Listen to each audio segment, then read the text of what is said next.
Seja bem-vinda, Stephanie.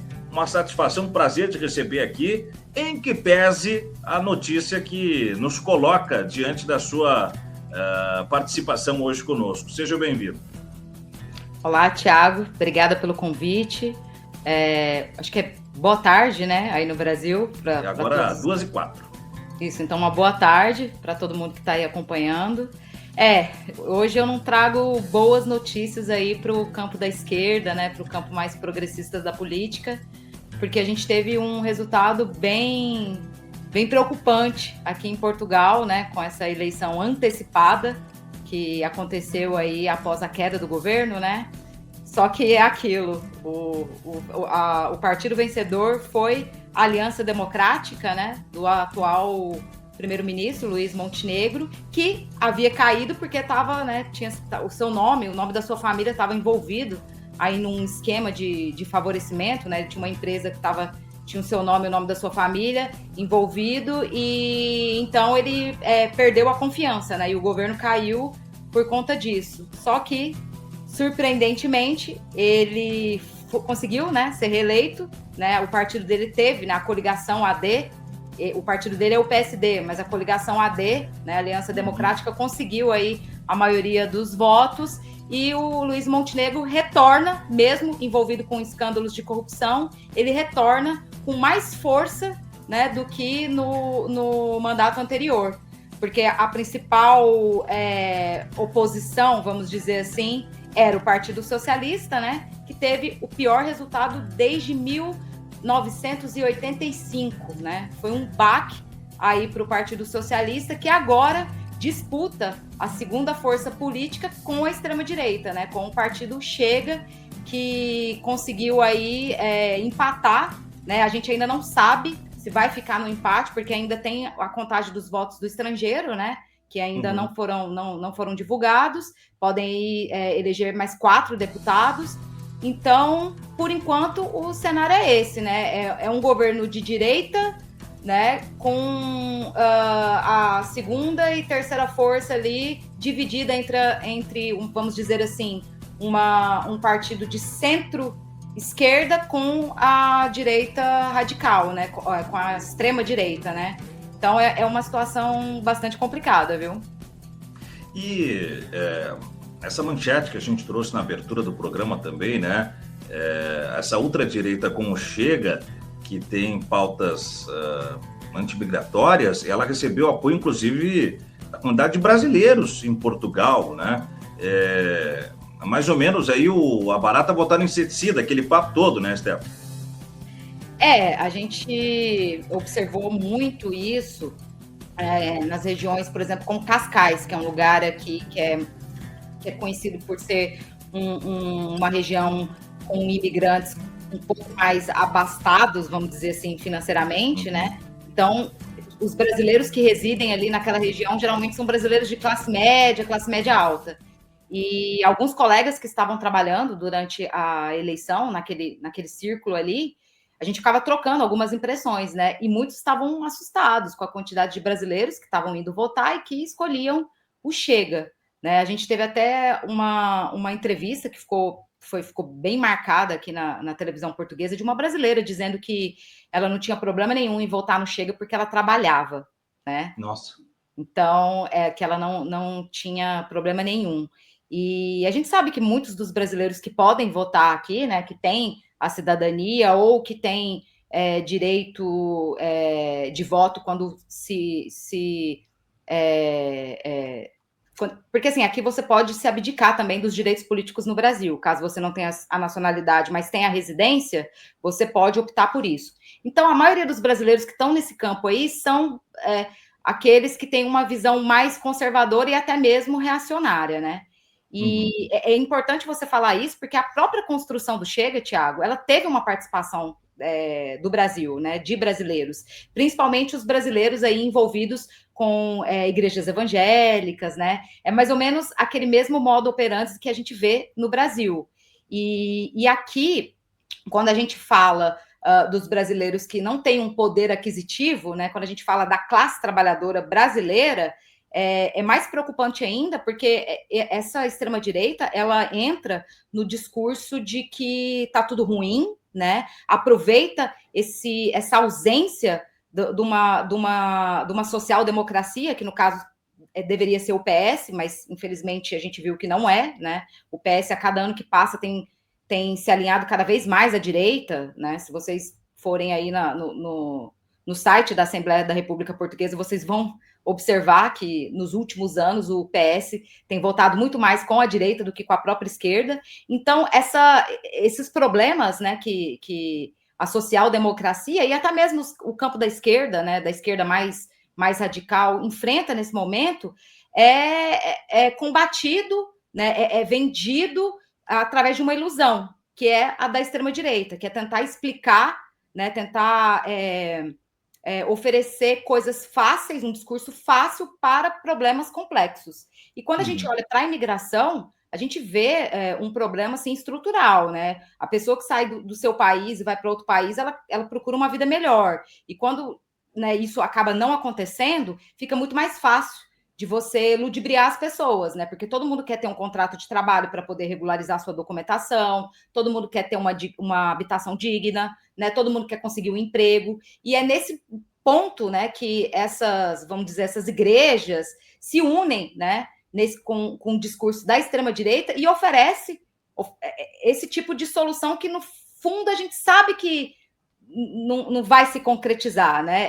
É uma promessa vazia, é uma promessa de campanha, uma promessa eleitoral, né? Para tentar ganhar votos de uma classe trabalhadora que está assim, assim, vamos dizer assim, de saco cheio, né? Uma classe trabalhadora que não aguenta mais ver o seu salário sendo reduzido, não ter uma aposentadoria digna, trabalhar uma vida inteira e ganhar menos de um salário mínimo de aposentadoria, que enfrenta uma crise absurda aqui em Portugal na habitação, na saúde, né? Com o Serviço Nacional de Saúde sendo sucateado. Então, infelizmente, né, a extrema-direita, não só aqui em Portugal, aí no Brasil também, né? Eu acho que é um problema estrutural que a gente está vivendo no mundo todo, é uma ala aí que vem tentar oferecer soluções simples para problemas complexos. Como o trabalhador ele já está exausto, né? A gente precisa lembrar que Portugal vai para a terceira eleição, né? Foi para a terceira eleição em 3 anos. Então, a exaustão das pessoas faz com que todo esse mix desse caldo, né, da extrema-direita acabe colando tanto nos portugueses, né, na classe trabalhadora portuguesa, como também nos imigrantes, né? Inacreditavelmente, esse é um fato.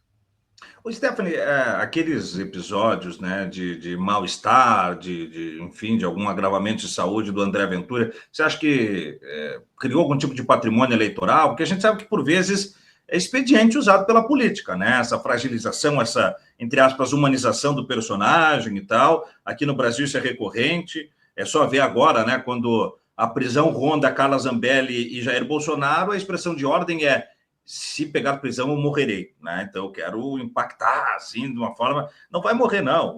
O sistema carcerário está apinhado de gente e sobrevive em parcas condições, mas sobrevive, né? Mas o André teve esses momentos emblemáticos. Você acha que isso impactou nas eleições?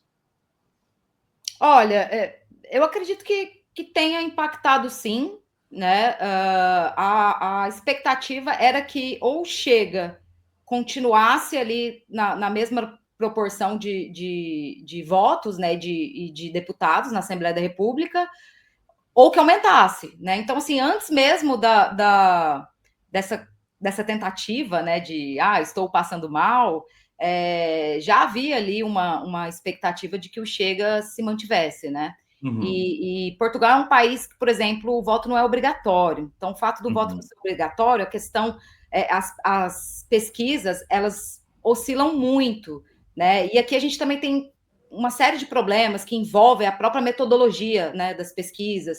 Se a gente for olhar as principais empresas que fazem as pesquisas de intenção de voto, querendo ou não, tem aí uma ligação com a ala mais da direita, né, um pensamento mais, né, voltado para esse campo, enfim. Então, era quase que assim, muitas vezes um chute, né, você dizer se a esquerda ou o PS conseguiria manter os seus votos ou aumentar a sua bancada ou não, né? Então, assim, tudo podia acontecer e tudo aconteceu. E com certeza essa estratégia, né, de apelar para o sentimental, né, para apelar pela questão da saúde, influencia, sim, na hora dos votos. Até porque, uns 2 ou 3 dias atrás, saiu uma reportagem, se não me engano, pela CNN aqui, uma investigação, mostrando que boa parte dos perfis na rede social X eram programados através de inteligência artificial para enaltecer o Chega e atacar os outros partidos, no caso PS, AD, né? E a esquerda nem se fala, né? A esquerda sempre. Mas foi revelado que existia aí essa estrutura. Então, para além dessa questão emocional e sentimental, a gente também precisa lembrar que a extrema-direita ela está organizada, ela está preparada e ela tem investimento para isso, né? Ela tem capital, ela tem condição de, por exemplo, fazer isso que eu acabei de dizer, colocar bots nas redes sociais, né, para que, né, o algoritmo trabalhe a favor daquele determinado partido. Então, assim, eu acho que o que está acontecendo aqui em Portugal, né, o que já aconteceu no Brasil, o que já aconteceu em outros países aqui, França, Alemanha, enfim, é um sinal de alerta de que a extrema-direita está organizada, ela está agindo praticamente aí, vamos dizer assim, como uma internacional de extrema-direita, né? Eles estão todos muito bem alinhados, eles estão todos muito bem organizados, e a esquerda precisa tomar o posicionamento de voltar a falar com o povo e de apresentar soluções concretas que mudem a vida da população, né? Se posicionar, colocar aí propostas que realmente vão fazer a diferença na vida da classe trabalhadora, porque está provado que quanto mais a esquerda abandona as lutas populares, abandona a rua, abandona, né, os problemas reais, né, do cotidiano, a extrema-direita ela só tende a crescer, porque ela oferece uma solução, mesmo que seja falsa, mas ela oferece, e ela vem com força, né, ela vem com vontade, com aquela proposta de que nós vamos mudar tudo isso que está aí, né? Que é também o próprio discurso do André Ventura, que ontem disse que o Chega não para por aí, que o objetivo dele é se tornar primeiro-ministro de Portugal. Demonstra uma sede pelo poder, mais do que a administração pública como objetivo, né? Deixei isso muito claro. E entre esses contextos de instabilidade política, essa estrutura da ultradireita em Portugal certamente vai atrasar reformas estruturais de base, com uma possibilidade de desempenhar políticas do viés mais progressista, naturalmente, mas fala muito também que a mineração de lítio no norte está comprometida, assim como potencialmente a aplicação eficiente de fundos da União Europeia e ainda a privatização da TAP, a companhia aérea portuguesa. E eu queria te perguntar, Stephanie, além desses elementos, quais os outros contextos parecem mais graves a partir dessa reconfiguração e dessa formação a partir de uma visão que vai da centro-direita para a ultradireita? Olha, eu acho que hoje são vários problemas que estão colocados na mesa. Um deles, por exemplo, é uma possível reforma constitucional, né? Porque agora, com essa vitória da direita, né, da AD, mesmo não tendo uma maioria, a maioria do parlamento é de direita, né? Com o Chega e a Iniciativa Liberal, já que o PS teve aí um resultado horrível, né? Conseguiu a proeza de perder 19 deputados, né?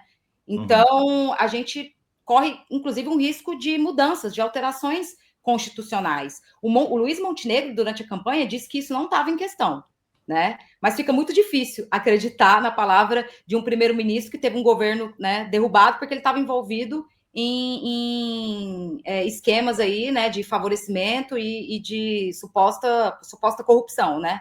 Então, fica muito difícil acreditar na palavra do primeiro-ministro, e principalmente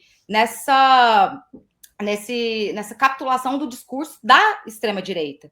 Porque a partir do momento que a Aliança Democrática pegou o discurso anti-imigração, por exemplo, foi um momento ali que a gente viu que não, tudo bem, o Luiz Montenegro disse que não vai fazer uma associação ao Chega, né, não vai se unir ao Chega, entretanto, pega discursos ali que ele sabe que o Chega ganha votos, né, nas áreas onde o Chega ganha voto, e inclui no seu programa. Vocês devem ter visto aí o quanto foi terrível o Luiz Montenegro e a AD usarem como campanha eleitoral a questão da imigração, de que 18 mil imigrantes seriam deportados, né, de Portugal, como se não fosse assim, utilizando algo que é uma política que existe em todos os países têm políticas imigratórias, todos os países têm regras, né? A questão de imigrantes que são deportados por não conseguirem entregar, né, as suas documentações ou de faltar com algo é uma coisa comum, acontece. Claro. O problema é quando você usa isso como campanha eleitoral, quando você usa isso para fazer um pânico moral. Então, voltando nessa questão da reforma da Constituição, uma das coisas que, né, podem estar aí agora em cima da mesa é a mudança da atribuição de nacionalidade, né, que precisa ser feita através de uma mudança na Constituição. E eles falam, né, de hoje em Portugal, para você tirar a nacionalidade, o prazo é de 5 anos. Se você estiver morando aqui 5 anos, contribuindo com a segurança social, com as finanças, né, tá regular, tudo direitinho, após 5 anos você pode adquirir a nacionalidade portuguesa, ou, né, através se você é filho, neto de português.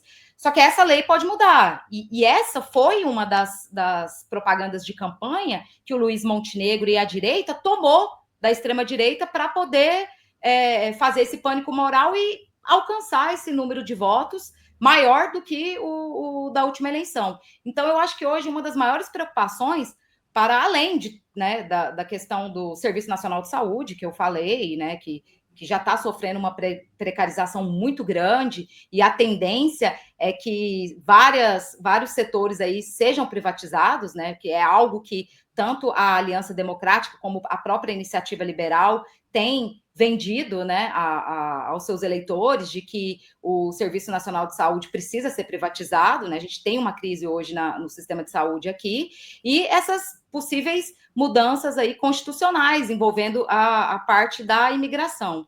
Então, assim, são muitas coisas que podem acontecer.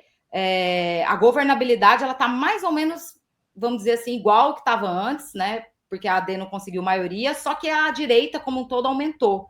Então, vai ficar muito mais difícil para a esquerda reverter todas essas possíveis mudanças aí pela frente.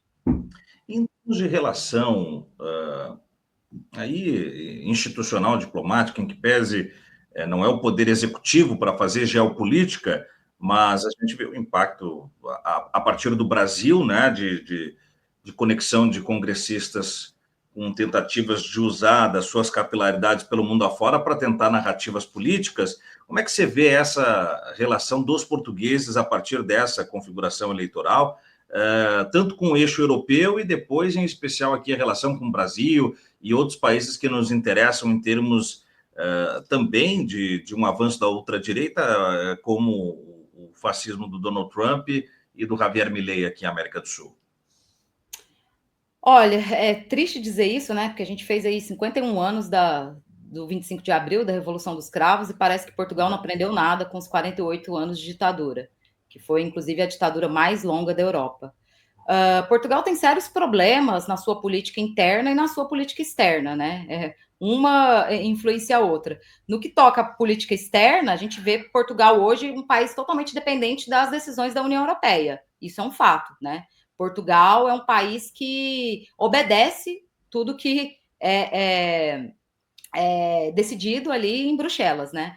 E isso abrange todas as questões da sociedade, da economia até essa questão que você falou, por exemplo, da guerra, né? Aqui hoje, Portugal ainda não conseguiu se recuperar do baque que foi os democratas perderem a eleição nos Estados Unidos, né, e a vitória do Trump, que deu uma girada no que toca em relação à guerra na Ucrânia, né, e obrigou Portugal, está obrigando Portugal a entrar numa corrida armamentista, né? Então, a gente tem hoje, aqui em Portugal, uma divisão, né? Não só em Portugal, na Europa como um todo, mas falando de Portugal, uma divisão em relação a esse tema, e que também é um fator de decisão, porque tem um lado da extrema-direita que defende a continuação da guerra na Ucrânia, né? Essa corrida armamentista da Europa, que a Europa precisa ter uma segurança, precisa investir na sua segurança, mesmo que seja em detrimento de outras políticas, né? Porque um país onde o salário mínimo é um dos menores da Europa, mas que envia dinheiro para uma guerra, alguma coisa aí está errada, né? Então, tem essa ala que acredita, né, que a União Europeia deve continuar nesse caminho, tem já alguns que estão mais céticos, né, que estão vendo que a situação material da vida, né, do cotidiano está cada vez pior, né, mas as garantias para que a guerra continue, elas aparecem, né? Não tem dinheiro, por exemplo, para investir no Serviço Nacional de Saúde ou nos serviços de imigração, mas do nada se arrumam 300 milhões de euros para enviar para a Ucrânia. Então, tem esse debate, tem essas diferenças, e eu vejo Portugal muito entrelaçado, né, nessa política, né, nessa dependência e nesse campo assim, de ainda estar meio perdido com o reposicionamento dos Estados Unidos em relação ao que acontece aqui, que seria uma grande oportunidade, Tiago, para olhar para o Brasil, para olhar para os países lusófonos, né? O potencial que o Brasil tem, o potencial, por exemplo, que a Angola tem, né, de fazer ali uma tríade, né, de países lusófonos, né, que tem as suas aproximações e buscar nessa ponte, né, uma solução que tire Portugal dessa posição, vamos dizer assim, de vassalagem, né, de não ter uma soberania, de não poder decidir as suas próprias políticas internas no que tange, por exemplo, a economia, né, no que tange as questões envolvendo a própria defesa nacional, né? Hoje, por exemplo, Portugal depende de uma taxa de juros que é decidida lá no Banco Europeu. Então, por exemplo, os juros que um alemão paga, né, ao financiar uma habitação, por exemplo, pode ser o mesmo juro que um português vai ter que pagar aqui, sendo que os valores dos salários são completamente diferentes. Então, assim, é algo que preocupa, e agora, com essa eleição, né, com esse reforço da direita, que é uma direita que apoia a União Europeia, né, que fecha com a continuidade da guerra na Ucrânia, que fecha os olhos para a questão da Palestina, porque é importante lembrar que Portugal não reconhece o Estado da Palestina, e uma crítica ao PS, que esteve aí nos últimos quase 10 anos no governo e nunca reconheceu o Estado da Palestina. Então, a vitória da direita hoje, ela é muito mais